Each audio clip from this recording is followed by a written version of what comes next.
we'll maybe just wait one more minute, and then I'll hand over to John, who'll be presenting again today. So it's the same sort of format I mentioned last week. I'm sort of hosting, I'll be helping John with questions, I'll be monitoring the chat. We also have Dan, he's sort of in the background, but he's doing all the important bits, all the tech, and then John will be presenting today. So welcome to those that have just joined us. It's really wonderful to have you with us for our second Alpha Marriage webinar. We'll be starting very shortly. Just to let you all know again, apologies for those that have already said it too, but we do just keep everyone muted during the webinar, just for the smooth running of it. But the chat function throughout, if you have any questions or comments, it's really great to hear from you, and we will have time at the end for some chat, for some questions and some chat. Okay, so I'll maybe hand over to John. John's going to be presenting again this week. Lots of exciting stuff for you, so sit back and relax. Hopefully you've got a refreshment. Absolutely. Thank you so much, Beth, for that. And it's really brilliant to see you all today. Thank you so much for giving up of your time. And I promise you that it won't be a waste of time. We've got loads of brilliant stuff for you today. It's brilliant to see so many faces again from last week. I know that there were a few who couldn't make it last week. If you didn't get here last week, or you would like to share it with someone who you know, we do have a link to that. So again, the email addresses that Beth has shared there, we'd be happy to send out you know, the links to last week. And then again, this one will be recorded. So not to worry, you can play it back and have a look at it too. We are going to be kind of diving into quite a bit of the tech on things, but that's not to scare you. It's just to let you know, we're just going to take you handhold all the way through, so that at the end of this time together, by 4 o'clock this afternoon, not only will you be refreshed and vibed, you will also hopefully be ready to run a marriage course. And if you have any questions or anything like that, do feel free to let us know. Again, like last week, the last 10-15 minutes or so, we will have time for conversation and questions. We'll also have a break. It's kind of split into two kind of parts this week. The first part is very much looking at the tech of Zoom. And then the second part is looking at what it looks like to have a team and running specifically the marriage course on that. So just in case anybody who's joined us, we're looking specifically at the marriage course itself rather than the pre-marriage course this week. But if anybody wants to talk about the pre-marriage course, we'd be happy to do so as well. Last week we introduced what the marriage course is, the new materials that were shot and launched back in January. And we kind of went through all the different kind of themes and topics that are on there. And this week is just going to be exactly how we then kind of bring it online and how we actually make this happen for our own individual parish. So as you can see, there's a couple there who are happy to be together using technology. And hopefully this is what we hope that the couples will be able to be during this marriage course, to really give people an opportunity to share technology. We know so often that actually technology can be the thing that separates couples and marriages and that type of thing, and there can be all sorts of issues that people have with that. But what we're trying to do with the marriage course online is to provide a technology to allow couples to kind of come together, to really kind of have a moment of connection, and to allow them to be able to build upon that foundation for moving forward. So this week we will be looking at running the marriage course online. There is a document that Beth will be putting a link into that you guys will be able to see here. And that kind of is the framework for what we'll be going through today. So it's a PDF basically called How to Run the Marriage Course Online. But this is going to give it a bit of flesh to the bones and an opportunity for anybody to ask any questions as required as we go through, and to just try to hopefully make it a bit more dynamic and easier to follow. So the first step for running the marriage course online is to choose your video conferencing platform. And as we've said for this, we are strongly encouraging people to use Zoom. And so we'll be looking at the specifics of what Zoom is able to do during this call today. Obviously, there are different platforms that are out there. And if you wanted to use them, we would be happy to work alongside you and walk alongside you in doing that. So to troubleshoot in any way that we might be able to.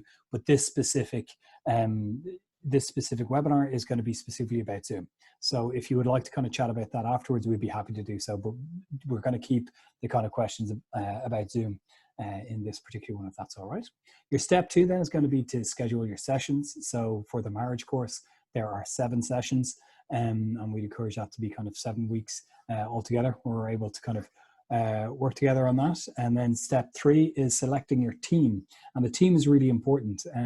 It's something that is, especially when trying to do something online, it's really, really important. It's something that we here in Alpha have found, especially off the back of running these webinars. We found how important it is to be able to have people working as a team together. So we're grateful to have Beth, who's able to kind of take it on board, allow people to come in through, admit them from the waiting room, to be able to keep the conversation going, posting things into the group chat to try and facilitate conversation and stir up conversation and allow people to kind of do that as much as possible.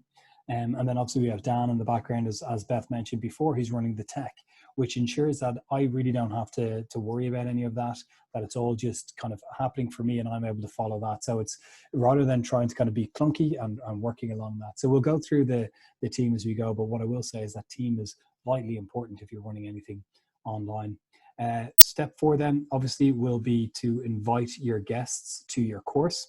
And this is something that is key. We'll look at how exactly we go to invite people to an online situation rather than obviously being able to kind of walk up to someone and talk to them as we normally would.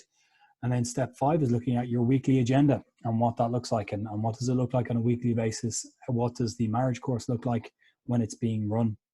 And then finally, we'll look exactly how to host a training session for your team. We'll look at what it looks like to start your session, and what we'll also do is to how you follow up as well. So that is an overview as to what we're going to be looking at today. But step 1 is obviously choosing your video conferencing platform. And as we've said, we are really encouraging people to use Zoom Pro. And the reason that we strongly suggest that is because of what it offers, to be able to ensure that you're able to run the marriage course as smoothly as possible. So what is Zoom? Hopefully at this point, most of you know what it is, given that we're talking about it now. But Zoom really is a video conferencing platform that allows you to be able to share and invite people along to a particular meeting or topic or what's going on. On a normal Zoom account, a free basic Zoom account, you are able to have breakout rooms, you are able to share your screen. But one of the limitations of that is that all of the meetings only last 40 minutes. As Dan will testify, he was just on one there, and right in the middle of a conversation, it just kind of cut off as well. So while it does have its benefits and all the things that you can do with that, we strongly suggest using Zoom Pro, which it's a kind of a very hopefully affordable rate for people to be able to go in. I think it's around €13 or so on a monthly basis for someone to do that. And hopefully if you have a church who's looking to do this, there might be people who are willing to invest in that. But essentially what that does, it allows you to run longer Zoom calls. It allows all the capabilities that are in there to be able to run your marriage course as well as possible. So we're going to just take you through now how you use Zoom. So one of the key points that if you are going to be running a Zoom call is looking at scheduling. So we will look at scheduling now, how to go about your scheduling call for Zoom.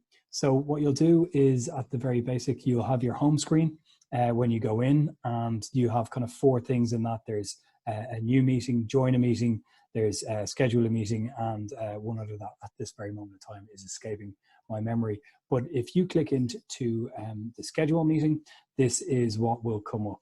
And essentially this is a neat little form for you to be able to fill out the basics of when your Zoom meeting is going to be. So the first week, for example, you're going to say that this is the marriage course, week 1. And that's going to be your meeting that you have going on. You'll put the date in there in the drop-down menu. You'll be able to see how you might be able to use that, and also to have the timing in, and also the duration. So what we'd suggest is that most Zoom meetings probably lasting in and around an hour. And when they're a bit more interactive, you can, perhaps last a little bit longer, but in and around an hour time is really what to look at. One of the things I just suggest is that if you are using Zoom from Ireland, generally this time zone area, which you see over here on the right-hand side, of that bit. When you click into that, normally it will give a London time. Now, just to be on the safe side, I know that we're the same time as London, but just to be on the safe side, maybe you can just click into that as a drop-down menu, and just above London is Dublin. So just to give yourself an opportunity, not saying that everybody will be doing it from Dublin, but at least you know it will be Irish time. Then you'll be able to generate your meeting ID and your password. We'd strongly suggest to have a password. And as you can say, just clicking that button there will allow you to know how to use the password. The video and the participants, we'd strongly suggest that automatically when people join, that will either be on or off. Now, one of the things that we've noticed, and this might be if there's a part of the country whereby the internet signal isn't always strong or reliable, is that you can also use a telephone and computer audio for people. So if it is that you'd like to offer couples to be able to phone in, now obviously this would be a little bit difficult for them to watch the video, but you could arrange a way for them to kind of have a copy of the video afterwards or beforehand so that they could watch it at that time. But essentially people would be able to phone in, but automatically when you start up a Zoom, the only phone that you're able to phone in from is from the United States. So if you click edit down there in the audio, telephone and computer audio section, this little pop-up will show up. And if you scroll down within that, you will start to see that you can choose Ireland. And if you just choose Ireland and add done, you can add that in there and it will give you a few different local numbers from Ireland for people to be able to call in as well. Now, down the bottom here, you will see if you continue to scroll down, you'll have the calendar, and we'll look at the calendar in a bit. You have Outlook, Google Calendar and other calendars. But if you continue to scroll down, there's a really important bit that you will see over here.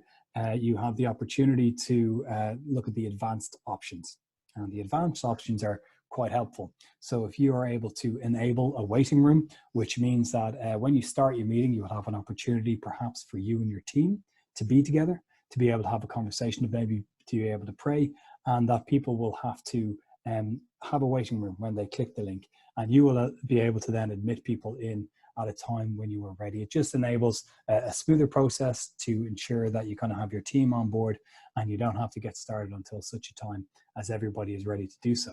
You can, though, enable people to join before the host.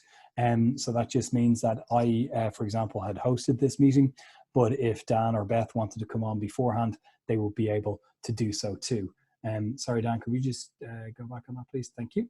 Now, I haven't memorized all of this just yet, but we go into that. One of the other things that you can do, which can be quite helpful, is to mute participants on entry. That just means that when people come in, you're not just going to have the rattle of wherever they are at. Obviously, this means that people can then unmute themselves as necessary and partake in any kind of conversation, but sometimes it can be helpful because people are coming from different situations. They might be kind of in a loud place, especially if there's kind of children around or anything like that. It can just be helpful to ensure that everybody's kind of muted on entry, and then you can invite people to unmute themselves as required. And then there's a few other things that you can do there. Automatically record your meeting is one of them. I'd strongly suggest, though, for when you're running the marriage course, and just because of the nature of it and the confidentiality of it, to not automatically record the meetings and to not record the meetings at all. We're recording this so that we're able to make it viewable for people afterwards, because it's kind of an information session. But when it comes to the likes of the marriage course and it's up and running, you really want to allow people to have the opportunity to know that they are in a safe place, that they don't have to worry that any of this is going to kind of come back. So I think the idea of not recording will be very helpful. So is everyone so far? Are we so far so good? Would you like me to? We're all good. Excellent. Lovely. I'm just going to stop and have a little bit of water. But when you press schedule at the end of all that, it will bring you to go through a couple more steps. So if you use Google Calendars, you will then be invited to sign in to your Google account. So when you sign in, it will be like a normal Gmail sign in. And then it might ask you, are you sure? It will ask you time and time again, no matter how many times you've allowed something, it will say, do you allow Zoom to have access to your calendars? If you just click allow on that, it is essentially just ensuring that this is an appropriate thing that you're allowing them to do. So this will bring you through to what it would look like in your Gmail account. So if you have a Gmail, regardless of whether or not you use the calendar function in that, all Gmail has this calendar function within it. So this just allows you to kind of set up a date, as it were, in your calendar to be able to do this. So let's say we wanted to start on the 29th of April. There's the dates that we've set up in the Zoom account itself first. And then you can set up when you would like it to happen. So this is the repeat button, weekly on a Wednesday, for example, you could do that. And then you will set the time that it would end. Also under that, it will have the Zoom link within it. And then in the right-hand side there, you will see guests and the add guests profile. In there, you would just put in people's email addresses. And when you click save, it would say, would you like to email these people, send them the email request? And it would send them all the details of when your marriage course is running, the time, the Zoom link, and all that type of stuff would be in that email and going out to them. So as you can see, one of the guest permissions there is allowing guests to be able to invite others. So you can select or deselect that, whether you would like people to be able to invite others, or whether you would like to kind of have that as something that kind of needs to come through you as the administrator of the course. That's completely up to you as well. So this is just to give you a bit of an overview. Some of you might be familiar with it already, but it might just give you a bit of an overview of what it is. So you will press then save, and then an email would go out to people to give them the invitation to the Zoom call itself. But just so you know, there is an opportunity for you, if you feel like it's all gone wrong, never worry, you can't break this. There is a way of you kind of going back to be able to see it. So if you go into your calendar section, so let's say you're in Gmail, you have a little drop down menu that enables you to see calendar. This will bring it up. As you can see, there's plenty going on at different times, but you go into the date. So this is Wednesday, the 29th, we've said, and you would scroll down and you would see it. It says TMC week 1. So it's in your calendar, and all the details would be in that. That would allow you, again, to access all the details that you need. You'd be able to have the join Zoom meeting link and the meeting ID and the password. All the information that you require to people is accessible. You don't just lose it in that moment. You can go back and see it again and again. And if you ever need to invite any other people or anything like that, it's all there for you to be able to share. So as I said, I know this is quite specific. It's using Zoom and it's using Gmail. We'd be happy to kind of do a call with you if you felt you needed to kind of walk through one of the others. I know Outlook is one of the things that's on there as well, but this is just to give you a sense as to how it works, the functionality of Gmail and the functionality of Zoom and Gmail working together integrated. However, that's not the only place that you can review your schedule. You can always review your schedule in your Zoom.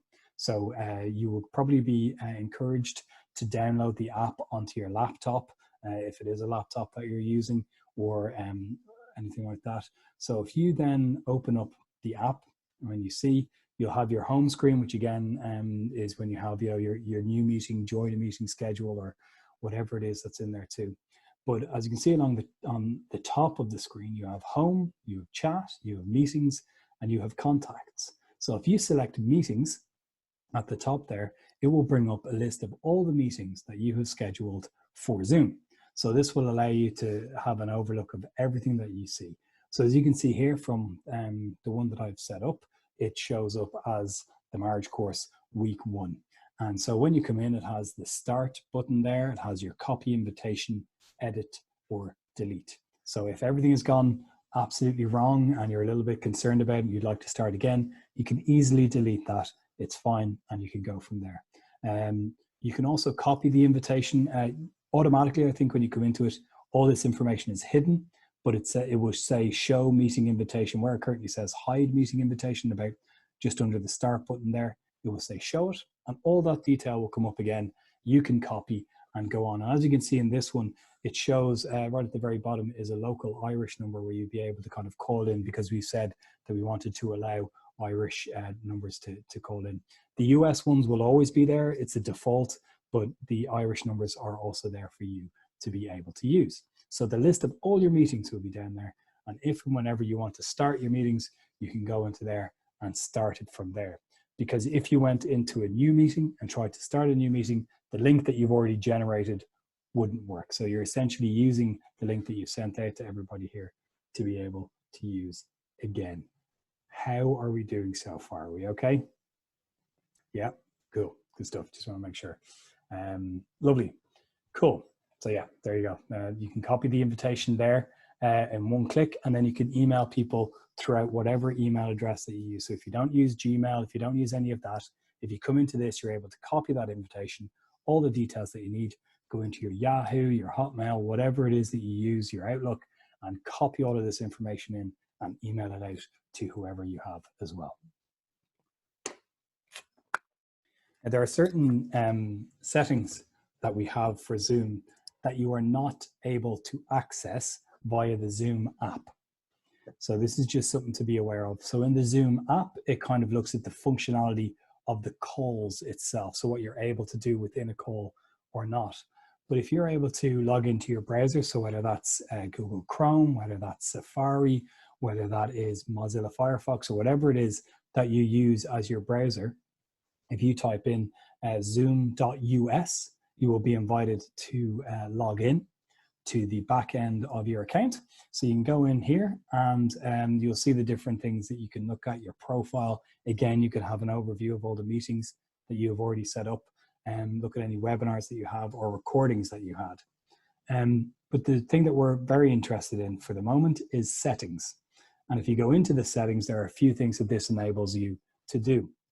One of them is to set up the breakout rooms. So if you go into in-meeting advanced, one of the second, I think it's the second in the list of in-meeting advanced, will allow you to select breakout rooms. So regardless, breakout rooms is something that's available to everybody who has a Zoom account, whether you've paid for it or whether it's free. But you need to, regardless of what you've done, you need to be able to open this up. You need to allow it in your settings first. So there's a whole bunch of other stuff that you can just play around with and have a look in there regarding how exactly you do everything. But that is the science bit for the moment, as the Jennifer Aniston video said. I know it was fairly intensive, but the idea was just to try and give you a very, very root and branch look at how to use Zoom in that moment. How's everyone doing? We okay? We're good. Excellent. Lovely. We're just going to take a bit of a stretch there. I'll tell you what. Let's all just have a breathe. I'll have a little bit of a breathe for a moment. Is there any outstanding questions just from what we have there? As I said, we've got the PowerPoint we can send out to people. You'll be able to watch the video back.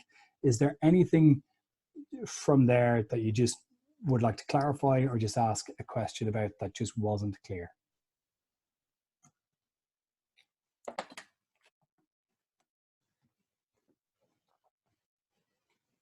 Dan, just thank you.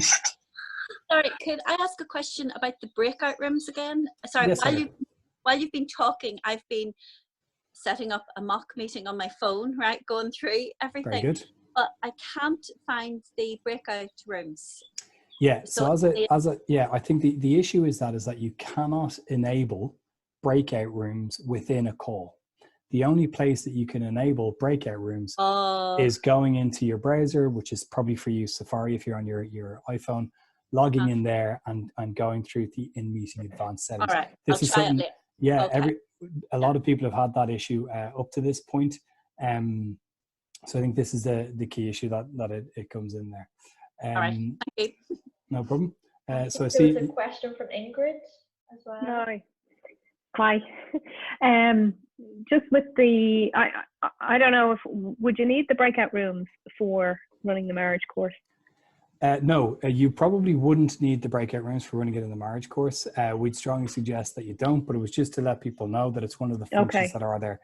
It would probably be if you had an awful lot of people who were in the breakout, who were in your main call. It can be a good way of just trying to siphon people out. So if you had, dozens and dozens of people in, and you wanted to kind of break that down to enable people to feel like they were kind of part of a wider conversation, then the breakout rooms can just be helpful in that. It's more about kind of enabling scale than it is about, if you had a smaller group of, up to about 20 people or so, I don't think that you'd require the breakout rooms. But if it was beyond that, it could be helpful just to ensure that people are kind of in subgroups to help them kind of within that. But I think it would only be in very limited circumstances that you'd need them. Yeah. But I know it's one of the things that people have asked just in general about Alpha and using it on Zoom.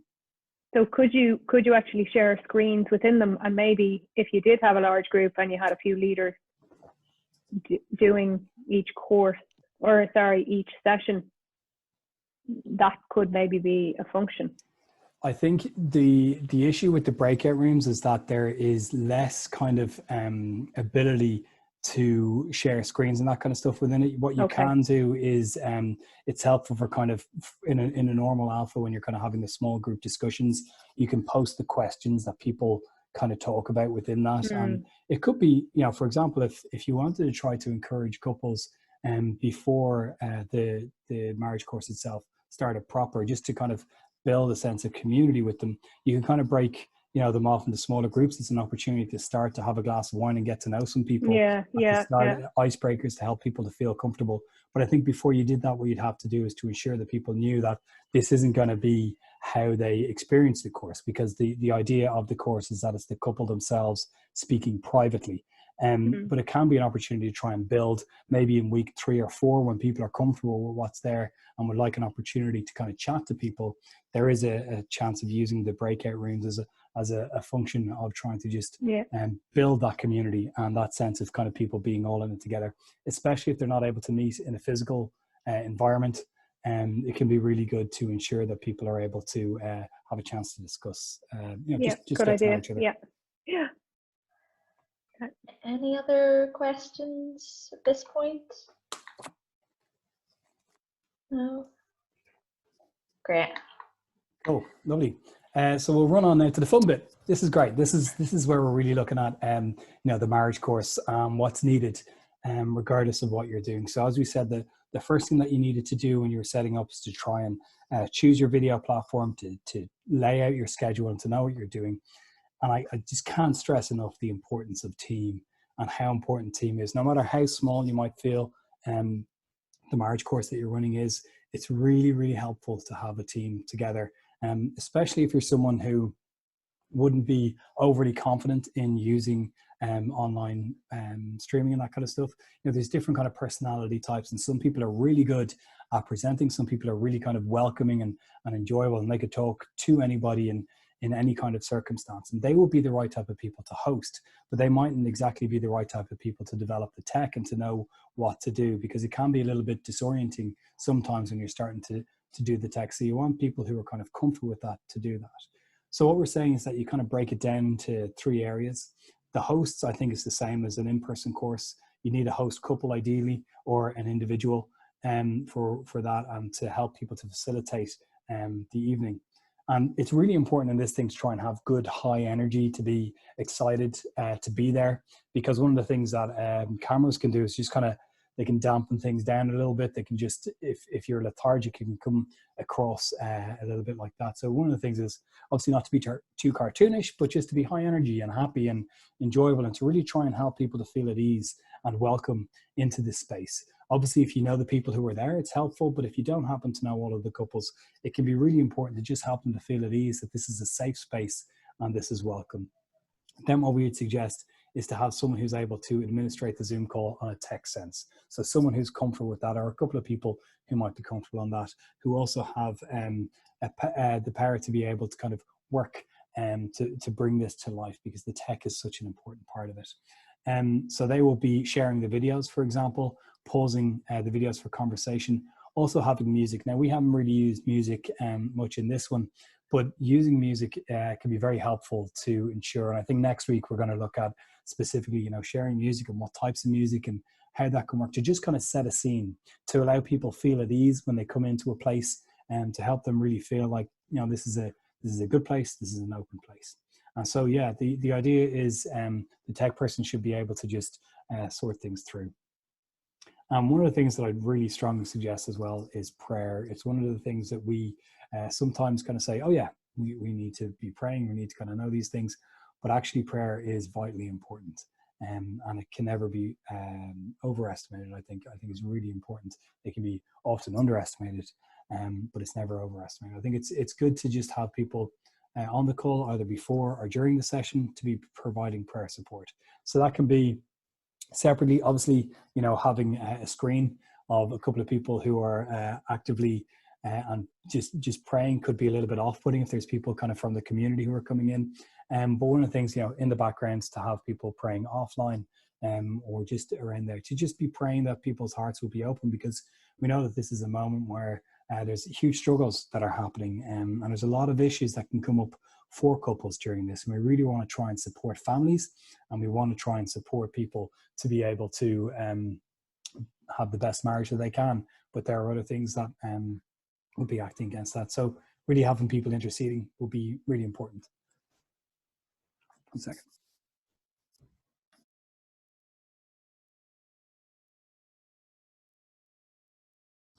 That's why mute is a very helpful button as well in that. So host preparation. I think it's really important that if you are looking to start it, that just to make sure you have a strong internet connection. So if possible, if you have an Ethernet cable, to be able to plug that directly into your laptop, or to just test and make sure that you have the ability to be able to carry that through for the entire time that you need. So what we just strongly suggest is that you just trial and error. So exactly as you were doing, Heather, setting up you know, a call and just giving it a shot and asking a couple of people to come on with you and seeing what we might be able to do. I think the more that we can do that, the better, the more you can get comfortable with what you're doing and just seeing what the internet looks like at the time that you will be doing it. So, you know, obviously there is, at the moment, an awful lot of people are using the internet in concentrated periods. So it's trying to find times that people mightn't be, to make sure that it works well for you. Also, just to make sure that you're equipped with resources. So just to make sure the hosts have the video downloaded, you have it ready to go. What we strongly suggest is not to just stream the videos, to actually have them downloaded and ready to go to your laptop. That ensures that there's a better speed and connection that's given. Make sure you have your music ready and the conversations ready to go. As far as resources go as well, there are some physical resources that are required for the marriage course. There's this leader's guide, which is a little booklet, which is really handy. It gives you a sense of everything that's required to run a marriage course. You know, the physical copies cost a couple of euro, but what we can do is we'd be happy to kind of send you out a digital copy so that you have one yourself.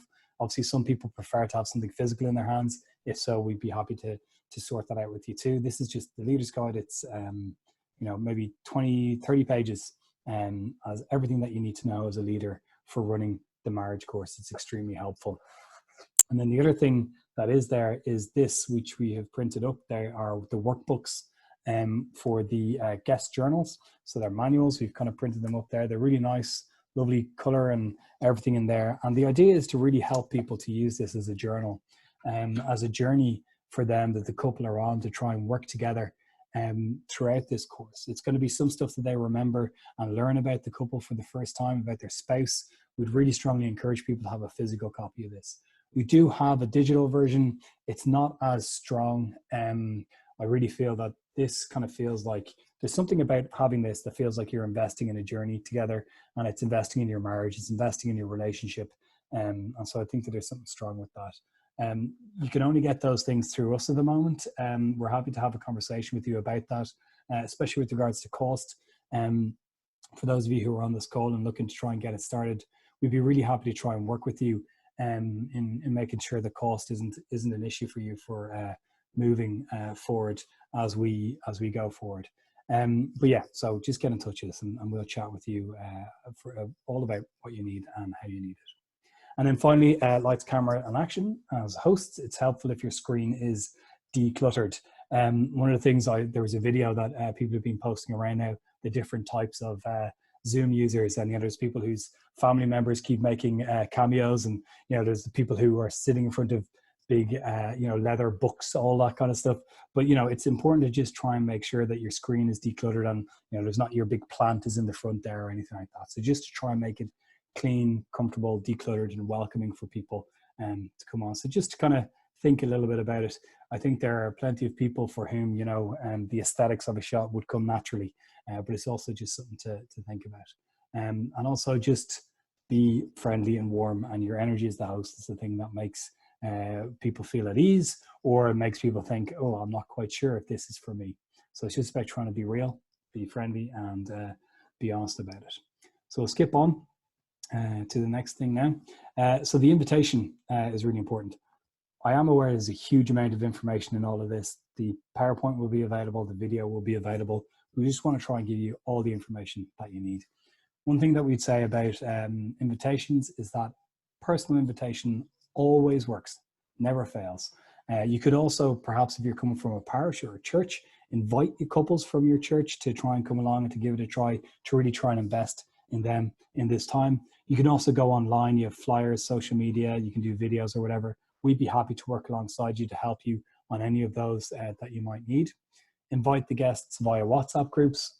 I said it last week, my dad is in all these WhatsApp groups that he's never been in before, but so many people are just kind of connecting in that way. And I think it's a really good way to invite people along to that too. So always what we'll need to do is to ensure that when you're advertising, we don't want to necessarily make the Zoom links public to people, but if people do want to register, we will then give them the links. We'd strongly advise against posting your Zoom links publicly. We try and keep them just within a registration setting, just to ensure that the people who are coming along are genuine and it doesn't ruin the situation for anyone else. Now, after the invitation, we're going to be looking to try and start our course. So the same principles for running a course in person is what works online as well, but there's a few nuances that we like to highlight to make sure that everyone has the best experience. So as we've talked before, the energy, just trying to keep it up, welcoming people, making them feel friendly. Don't worry if people are late, don't call them out on it, but just say that we're glad to see you. And also asking for a little bit of grace, I think, is a helpful thing. These things happen online, all sorts of things can happen. So don't worry about that, but just maybe just ask for a little bit of patience and grace within that. There's no time, you know, for food practically in this when there normally would be, but encouraging people maybe to do that and to maybe have a takeaway together or to have their favorite snacks and a drink together to really kind of make it a date night could be really helpful. Don't assume that anybody understands anything about the tech. Prepare to you know, to overshare on what is needed for this. Ideally, you wouldn't have to do it, but just be sure and have a bit of patience for people because all sorts of glitches can happen, and encouraging them to mute or whatever as well.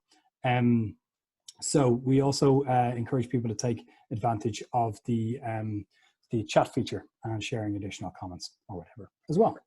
So we're going to swiftly move along. Trying to find the best time is really important. We're just going to skip through these because all of this is in the PDF that Beth has put in. Trying to find the best time, especially if couples have children, you know, after bedtime could be really helpful. If you have a whole group of people, maybe you could offer it on 2 or 3 different nights of the week, whichever might suit people, trying to work around the people who are there. And then also setting out the times that you need. As we said, there's plenty of layout that goes with it, but that online PDF will show you everything that you need to know about how to run that and move it along. So I want to make sure that we have enough time for questions. So we'll just move on to the next slide, Dan, if that's okay, please. As you said, hospitality is really important, setting the mood, ensuring people have chatting and everything and engaging right from the beginning and trying to make sure there's no too many awkward silent moments too. We expect people to be over communicated with when things move online. So you probably will be sending out more emails than you normally would, or you will probably kind of send, you know, if you could set up a WhatsApp group or something, if people are comfortable with that, just to try and touch in with people, maybe send them a reminder about what the last last episode was about and maybe what the next one is going to be about. Just try and touch in with people as well. I think people are much more open to being communicated more with. Maybe sending out the link again every week can be helpful. They can get lost in email inboxes, so it can be helpful if, you know, the morning of or the day before, you just resend out the link again to make sure that everybody has it. So move along there, Dan, please. Okay, so this is, as I said, the home screen. sorry, so you have your new meeting, join, schedule, and share screen. When you open your app, this is the first thing that you see. We'll start a new meeting, for example, or you go in and start the meeting that you had already there. The first thing that you'll be seeing is join with computer audio. If you select that, also underneath you can say, you can see that there's a tick box which is automatically join audio when you're joining a meeting. That can take a little bit of pressure out. So expect to see that every time you open up your one. And this will be your home screen when you come in there too. So there's two things here that I just want to bring you through that can be really helpful if you're the host for moving through. The first is that the manage participants bit is at the bottom there. As you can see along the bottom, you have mute, start video, security, and manage participants. Then that will open the participants thing on the right-hand side of your screen. Then there's also the group chat function, which is there, and that will also open up. A key thing though is that these might just open up as pop-ups on your screen in front of you. So the best thing for you to do is to ensure that you are not in full screen on your computer. So if you just click along there, up the top you can see it says enter full screen. So if you are full screen, it will say exit full screen, and you click that. So just this way you can be sure that you will be able to have the participants and the Zoom chat on one side and then your video on the other side. It's just really helpful to see how it goes. If you're having any issues about these where the participants and group chat thing is going, the three little buttons, again, if you press it forward there, down one, you'll see three little buttons there, and that will say link this to the sidebar, and that will basically make it all look like this. It's just a cleaner way of looking at things. Then the next thing you're going to do is try and share your screen. So down the bottom is the share screen function. So if you click on that, it will bring you through, and it will just ask you a few different things. This pop-out menu will show up, and you'll have a choice of the different things that you have on your laptop ready to go. So be warned, just to make sure that your laptop itself is decluttered and there's not too many things in there. But the key points are that you definitely, when you're sharing a video, you'd like to share your computer sound. Please click that so that you can be then sure that everybody can hear what you're doing. And optimize screen sharing for video clips. So when you're showing the video, to show the video clip that's there, then you'll click share, and the video will show up and everything that's going on. Then if you're looking to figure out how you stop sharing, if you haven't an idea, as you can see at the very top of your screen there, it will say stop share. You just go up, click that, and you will stop sharing, and you'll go back to the gallery view of everybody who is there. Finally, just in the private conversations, you just want to make sure that when people are having their discussions in their group, in the time where they're having their discussions, you can mute all under that function with your participants. So you'd encourage people to still be on their screen so people can be seen, which I think is really important. But obviously, you don't want everybody to be sharing everything that they're talking about. So to make people comfortable, you can mute all so that you can ensure that you don't kind of hear what's going on. During this time, we'd strongly suggest that you play some music so people can feel at home and comfortable. And we just encourage people to kind of join in a quiet environment so there's not just too much noise and stuff that's going on. And finally, just to try and follow up with your guests to make sure they're not feeling too alone on anything. Very aware that we're kind of tight on time for questions. You can see Beth looking at me there, giving me that eyes. But that kind of brings us up to where we are now. That's the final bit. We are figuring out this website. We're going to have it very soon, I promise, which will ensure that you'll have everything that you need for the videos and everything that you need to do it. But in the interim, if you are interested in running it and you don't quite know how to get the videos or anything, do give me an email and I'll chat you through everything on there with regards to resources as well. But I really appreciate your time, and I'll hand you back to Beth. Great, thank you, John, for that. Hopefully everyone's okay. We know that this week has been an awful lot of content. So just to say again that the PowerPoints can be made available to you if you want it. That's no problem at all. Just let us know. Also, this has been recorded, and so you can watch it again if there's bits and pieces that you've missed, or you just want to go over the information again. That is available. That'll be on our website. But without further ado, if we do have some questions Maybe if you want to, you can use the participation box and put your hand up, or you can even just put your hand up normally. I see there is a question already there in the chat, John. If you want to have a little, if you want to have a little look at that. But if we have any other questions at all. Yeah, sorry, I see that, Leah. Thanks a million. So essentially, there are new videos.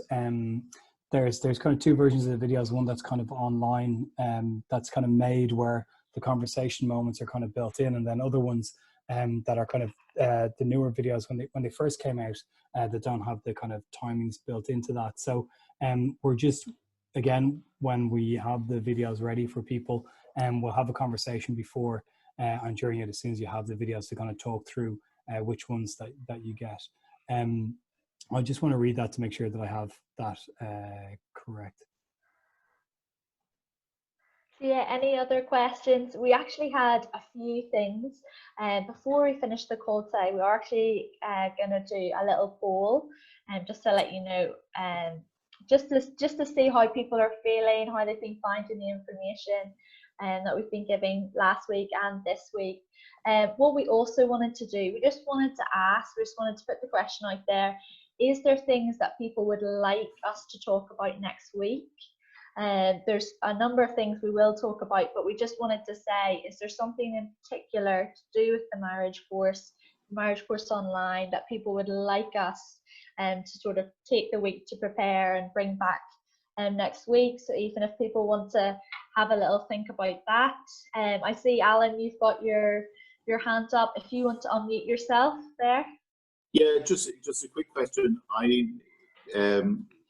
What might need to be done to tweak it for kind of I know there will be different contexts and the project itself is very good, but for a Catholic context, what might we need to add? Or yeah, I think yeah, the idea, I suppose, there's two areas. As I was saying, we're looking very much at the marriage course in this. I think in the pre-marriage course is an area where if in a specific kind of Catholic context for marriage preparation around the sacrament, stuff could be looked at in that end. But what we found is that the marriage course itself is something that works in every single context around. We were kind of mentioning this last week, Alan, that it's been run in 127 countries around the world. Over 1 million people have tried the courses and that kind of thing. And what we'd strongly recommend is that it works for all contexts. So you just try and run it itself. For the marriage course, it's about people who have been married, whether it's 40 minutes or 40 years. The idea is that it's to try and allow people to look for moving forward. So I think the key issue is to try and ensure that you run it. We'd suggest just run it properly, run it as is. And if there are any issues that you think for coming in, I think that there might be in a Catholic context in the pre-marriage stuff that you might need to look at sacramentally. But for the actual marriage course itself, I don't think that there is much required for a Catholic context within that, because I do think it's strong and it works with all marriages as far as that is concerned. Is that okay? Does that help? Any other questions at all? Please do feel free to contact us this week if there's something that you think of during the week. So this is just a little poll we just wanted to do. It was just to give us an idea how the information we've been giving you is going, how you're feeling. It really also sort of helps us for next week as well. We can sort of know where people are at and that sort of thing. Sorry, Alan, the question that you were asking, our best saying for a presenter, is there something that, yeah. Yeah, I think it's important with this. I notice you wear headphones and a mic beside your mouth. Other people stand back here, and if you are presenting, I think it's important that you look at where big rooms tend to echo more and all this sort of area. So I think it's a very important focus to check what your sound is like, and no kind of reverberation-y kind of noise around and all those sort of things if you're going to be talking a bit in it. I think that's a very important thing to look at. Absolutely. Yeah. You're nice and close. I'm way back here, and that's a good thing. I'm standing back over here.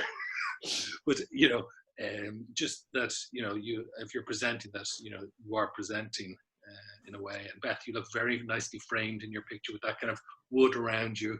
You're missing the halo. The halo is just a little bit higher. I just can't see the halo there, but it's just how we come across in it. Yeah. I think that's one of the things that people kind of overlook. Oftentimes you spend an awful lot of time in trying to figure out what something looks like, but oftentimes it's about what things sound like is a really important thing. So it's ensuring, like one of the days we were on a call with someone whose earring was kind of hitting against her microphone on her thing. So it's just to try and kind of keep aware of that. And it's not necessarily something that you yourself would be aware of. So it is helpful to kind of run through things with someone, to do kind of a quick call beforehand to ensure that everybody, you just run through a whole bunch of different scenarios. I agree. The framing has to be right, and people have to be able to hear you and what you say. Father Alan, just one of the things that I wanted to mention there was, if you were looking at the pre-marriage course, is that there is some stuff that we have already about the sacramental talk that can be added into that. So we'd be happy to chat to you offline about that in more detail. It is something that we've kind of been looking at before, and we'd be happy to do that for you as well.